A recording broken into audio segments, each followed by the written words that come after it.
So Steve Jobs typically kept his personal life private, but in 1995, he recorded an oral history for the Smithsonian. In this story, Steve reveals the woman that changed his life forever. So this is what Steve said. School was pretty hard for me at the beginning. My mother had taught me how to read before I got to school, and so when I got there, I really just wanted to do two things. I wanted to read books, because I loved reading books, and I wanted to go outside and chase butterflies and do all the things that, 5-year-olds like to do. And I encountered authority of a different kind than I'd ever encountered before, and I did not like it. And they almost got me. They came this close to really beating any curiosity out of me. By the time I was in third grade, I'd had a good buddy of mine, Rick Ferrantino, and the only way we had fun was to create mischief. And we used to do things like, I remember one time we traded everybody. There was a big bike rack where everybody put their bikes, maybe 100 bikes in this bike rack, and we traded everybody our lock combinations for theirs on an individual basis, and then went out one day and put everybody's lock in everybody else's bike, and it took them until about 10 o'clock that night to get all the bikes unsorted and stuff like that. We'd set off explosives in teachers' desks and stuff, and it was pretty serious. We got kicked out of school a lot, and in fourth grade, I encountered one of the other saints of my life, which was they discovered they were going to put me and this guy, Rick Ferrantino, into the same fourth grade class, and the principal said at the last minute, no, bad idea, separate them. So this teacher, Mrs. Hill, said, I'll take one of them, and she taught the advanced fourth grade class, and thank God I was the random one that got put in her class. And she watched me for about 2 weeks, and she then approached me. She said, Stephen, I'll tell you what, I'll make you a deal. I have this math workbook, and if you take it home and finish it on your own without any help, and you bring it back to me, if you get it 80% right, I will give you $5 and one of these really big suckers. She bought it. She held it out in front of me, one of these giant things.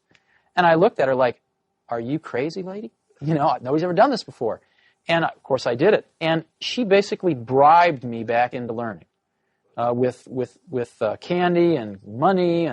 And what was really remarkable was that, before very long, I had such a respect for her that I sort of reignited my desire to learn. And she was remarkable. She got me kits for making cameras. I ground my own lens and made a camera, and it was really quite wonderful. And I think I probably learned more academically that one year than I've ever learned in my life. Wow, right? Steve was headed for a life of dereliction and delinquency until Mrs. Hill intervened.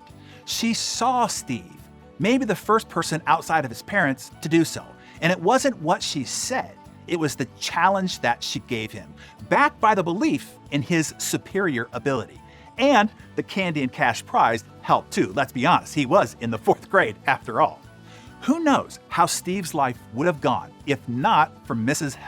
Hill. Heck, you might not even be seeing or hearing me as you are right now, maybe on your iPad, iPhone, or MacBook, or on your Apple Podcast, if not for Mrs. Hill. Can one person really change the world that much, you ask? Absolutely. And how, you ask? By encouraging one person, challenging one person, believing in one person. You never know who that one person might become because of our encouragement, challenge, and belief. They might not be the next Steve Jobs, but they will be the next parent, the next friend, the next church parishioner, teammate, and neighbor.